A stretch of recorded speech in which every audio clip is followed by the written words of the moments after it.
Young and the Restless Spoilers. Riza is the crucial character who appears to salvage this absurd plot. Who is she? Why does she want to shoot? Adam Riza's eyes are filled with hatred, a desire for revenge, for Adam's stupidity, and it will be revealed. It shakes, it cracks, it whispers doubts at the worst possible times. Adam has caused Riza considerable suffering. He gave her hope of love, then fled, leaving her and their son alone to suffer. That's the difference. Riza has a child with Adam, certainly. Only an overwhelming despair makes the distance between them unbearably fragile. He doesn't back down. He doesn't seek safety. Instead, he moves forward slowly, carefully, as if approaching something sacred and dangerous at the same time. Riza's grip tightened on the gun. She wanted Adam to return to LA with her, to live their old lives together, or Adam would die. Tears streamed down her face before she could stop them, hot and humiliating, shattering the strong image she had carefully cultivated. She had imagined this moment countless times, always believing she would feel powerful, in control, certain. She raised the gun, pointing it directly at him, and for a brief moment, the world narrowed to a single line between them. Adam told her to calm down, that everything would be all right. Adam didn't even know Riza was pregnant and had given birth to a child. Adam wasn't afraid. He knew Riza was a gentle girl. His voice choked as he spoke, not with calculated persuasion, but with a raw, uncontrollable sincerity, more painful than any accusation. He pleaded with her to believe him, not as a man trying to save himself, but as someone terrified of losing the last piece of what had once meant everything. And then, without warning, the gun was lowered. It wasn't a conscious decision. It simply slipped from her mind as her strength gave way to something entirely different. Riza collapsed into his arms, her body trembling as months of anger dissolved into a sorrow she had never allowed herself to feel. The sound that escaped her wasn't anger, but something softer, broken, almost imperceptible. Adam wrapped his arms around her, holding her tightly, as if letting go would mean losing her forever. He pressed his face to her hair, his tears now flowing incessantly, his composure gone, replaced by a desperate longing to cling to whatever remained between them. In that moment, nothing else seemed to matter. Not the past, not the accusations, not even the gun still dangling in her hand. Only the undeniable truth that whatever had ever existed between them had never truly died. It had twisted, shattered, and turned its back on itself, but it was still there, pounding beneath all that they had tried to bury. The door burst open with such force that it shattered the fragile silence. Chelsea stood frozen in the doorway, eyes wide at the scene unfolding before her. For a split second, she couldn't comprehend what she was seeing. It made no sense. It couldn't be real. Adam, the man she had known, the man whose loyalty had always been complex yet somehow still bound to her, was standing there embracing another woman as if she were the center of his world. And it wasn't just any woman, but Riza, the very woman consumed by hatred for him. Something inside Chelsea shattered. The shock gave way to a wave of emotions so intense it was almost palpable. Anger, jealousy, betrayal, all surging at once, colliding into something uncontrollable. Her breathing quickened, her chest tightened as the reality of the moment hit her. This wasn't a misunderstanding. This wasn't manipulation. This was something raw and undeniable, and it seemed to be being forced upon her without warning. Her voice echoed through the room, loud and sharp, filled with disbelief bordering on rage. She couldn't accept what she was seeing, couldn't reconcile the image before her with the story she'd heard. The heavy, suffocating air of the Las Vegas penthouse was thick, with a tension so palpable it felt as though a single spark could ignite the entire room. Through the floor-to-ceiling windows, the neon kaleidoscope of the Strip bled through the slatted blinds, casting long, fractured shadows across the imported Persian rug. In the center of this dimly lit arena stood Riza Thompson, the undisputed queen of the Vegas underground, her hands trembling as she gripped the cold, unforgiving steel of a 9mm Beretta. The barrel was aimed dead center at the chest of the man she had once protected with her life. Adam Newman stood perfectly still, his hands raised in a gesture of surrender, his dark eyes locked onto the trembling muzzle of the gun. "You sold me out." Riza's voice cracked a raw guttural sound that echoed off the vaulted ceilings. Tears thick and fast streamed down her flawless cheeks, leaving dark trails of ruined mascara in their wake. She took a step forward, the gun shaking violently. "After everything we built, Adam, after everything I did for you when you were nothing but a ghost in the desert, when you were Spider wandering these streets with no memory, no name, no family, I gave you an empire, and this is how you repay me, by feeding me to the wolves." Her performance was a masterclass in desperation. The tears, the ragged breathing, the wild, unhinged look in her eyes. It was the portrait of a woman pushed to the absolute brink by the ultimate betrayal. She looked like a woman who had nothing left to lose, a woman ready to pull the trigger and end the life of the man who had shattered her world. Adam's chest heaved. He knew the stakes. He knew exactly what was required in this dangerous theater they had constructed. Ignoring the lethal weapon pointed at his heart, Adam closed the distance between them with a sudden, reckless lunge. "Riza, no please," Adam cried out, his voice thick with a fabricated panic that sounded terrifyingly real. He didn't reach for the gun. Instead, he threw his arms around her, pulling her rigid body flush against his own. The barrel of the pistol dug painfully into his ribs, but he held her tighter, burying his face in the crook of her neck. "You have to believe me, Adam," pleaded his words, tumbling out in a desperate rush. "I didn't betray you. Everything I did, every lie, I told them it was to protect us. I love you, Riza. I have always loved you. From the moment I woke up in this city and saw your face, you were my only truth. Don't let him do this to us. Don't let him tear us apart." He poured every ounce of his charm, his charisma, and his dark, manipulative brilliance into the words. He held her with the fierce, possessive grip of a desperate lover, his hands tangling in her dark hair as he whispered passionate, fervent declarations of love. It was a flawless charade, a symphony of lies designed to solidify the perfect illusion. Suddenly, the heavy oak doors of the penthouse burst open with a deafening crash that reverberated through the sprawling suite. "Adam," the voice tore through the room, sharp and agonizing. Adam froze, his blood running ice cold. He turned his head slowly, his arms still wrapped tightly around Riza. Standing in the threshold, her chest heaving, her eyes wide with a mixture of shock, horror, and unimaginable pain, was Chelsea Lawson. She had tracked him here. From Genoa City to the glittering, deceitful heart of Nevada, Chelsea had followed the breadcrumbs of his sudden departure, driven by a gnawing anxiety that the man she loved was in trouble. But the scene laid bare before her was a nightmare she could never have anticipated. She saw the woman, the gun, the tears, and worse, she had heard the words, asterisk, "I love you, Riza. I have always loved you, asterisk." No. Chelsea breathed, taking a stumbling step backward as if she had been physically struck. No, no, no. The shock rapidly metamorphosed into a blinding white-hot fury. Chelsea let out a gut-wrenching scream, a sound born of pure anger and profound heartbreak. "How could you?" She shrieked, her voice echoing violently in the cavernous room, adding an explosive layer of chaos to the already volatile situation. "Is this why you left? Is this what you've been doing while I was sitting at home, sick with worry? You're here with her." Riza remained frozen in Adam's embrace, the gun still pressed against his side. As Chelsea's screams filled the air, time seemed to slow down for the Vegas queen. Her mind instantly flashed back to the clandestine meeting she and Adam had held just hours earlier in the shadowy, forgotten maintenance corridors beneath the Bellagio.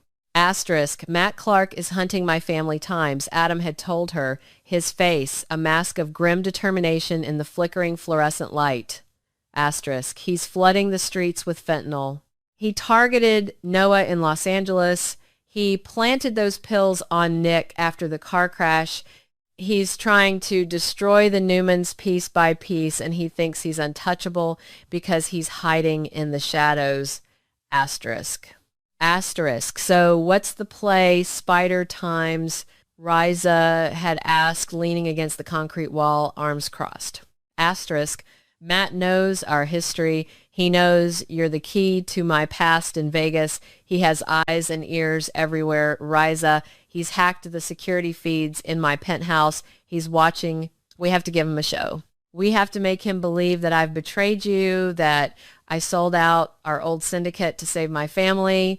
I need you to play the enemy. I need you to point a gun at me, cry, scream, make him believe our alliance is dead and that you are ready to kill me. And I will play the desperate fool. I'll beg for my life. I'll beg for your love. We have to make him think I'm vulnerable, isolated, and completely broken. Asterisk.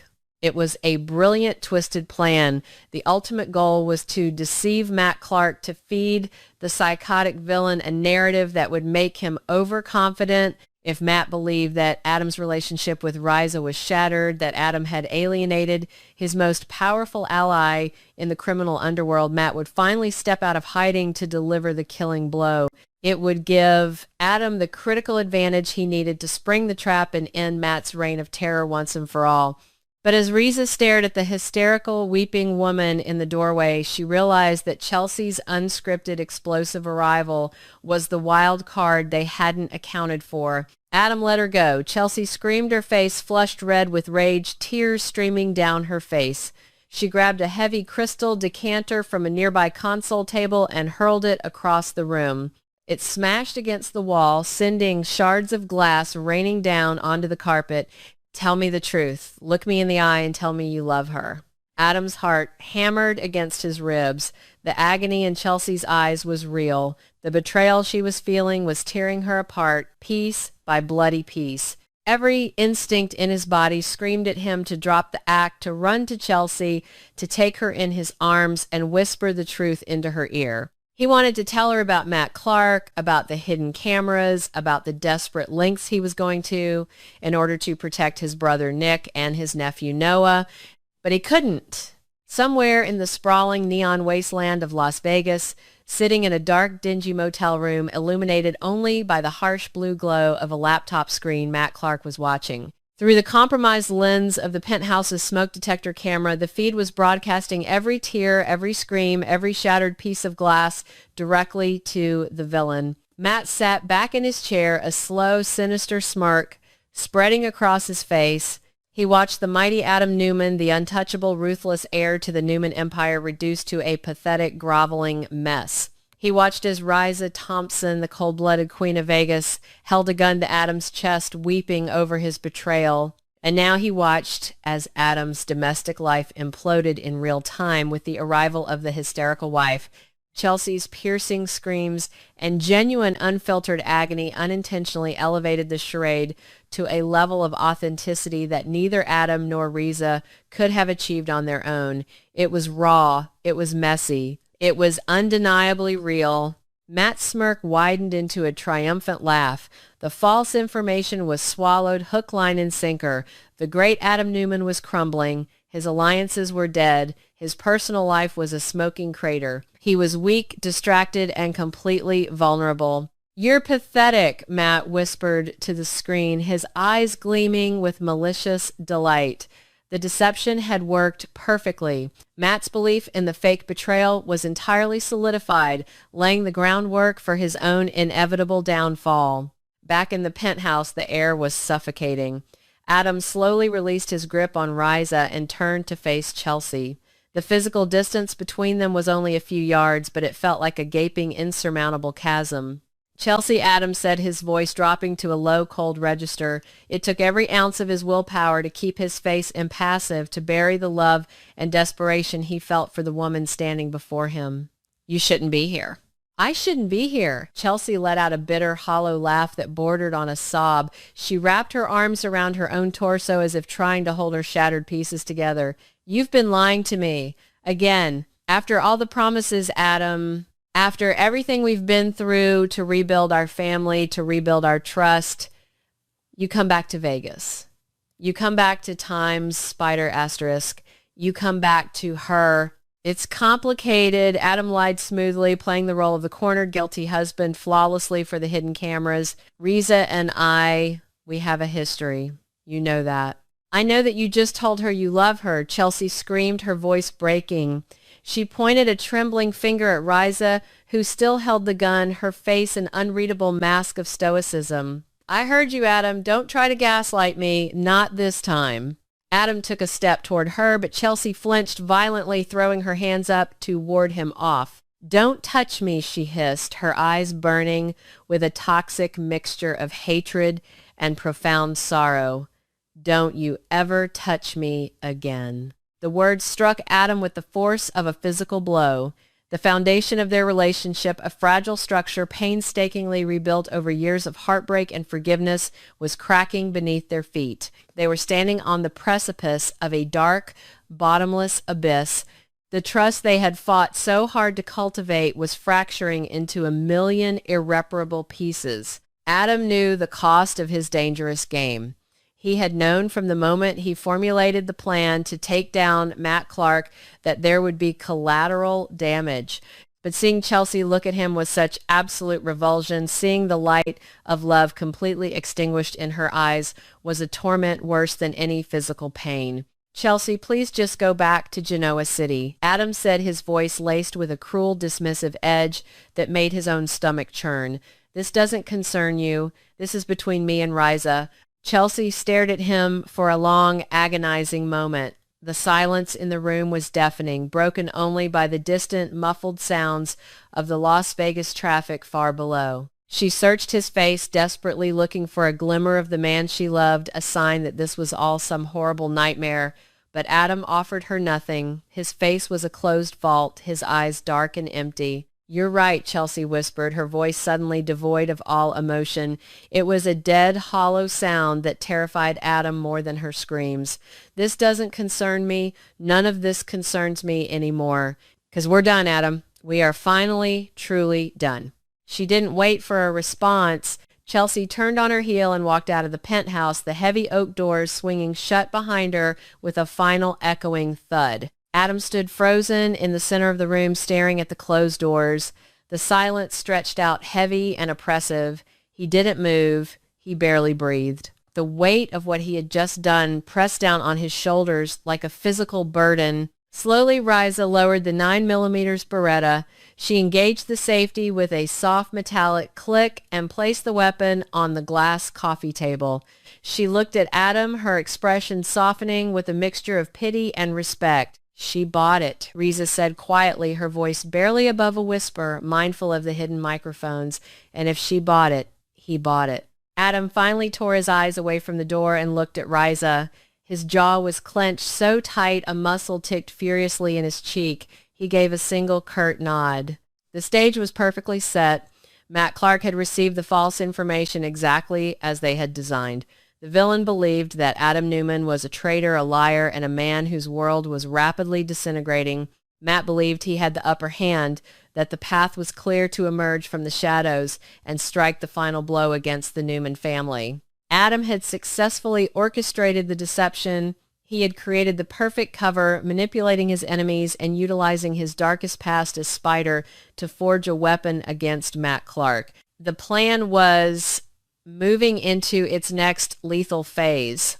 The trap was primed and Matt was walking directly into it. But as Adam walked over to the floor-to-ceiling windows and stared out at the glittering, soulless lights of the Las Vegas Strip, the victory tasted like ashes in his mouth. He had won the battle of wits against a monster, securing the safety of Nick Noah and the rest of his family.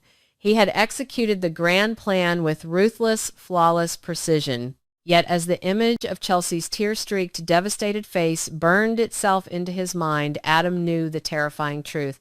He had secured his advantage against Matt Clark, but in doing so, he had sacrificed his own heart. The relationship he cherished above all else was in ruins, the trust utterly destroyed by the very lie that was meant to save them. The grand plan was working, but Adam Newman was left to wonder if the ultimate victory would be worth the devastating, irreversible price he had just paid.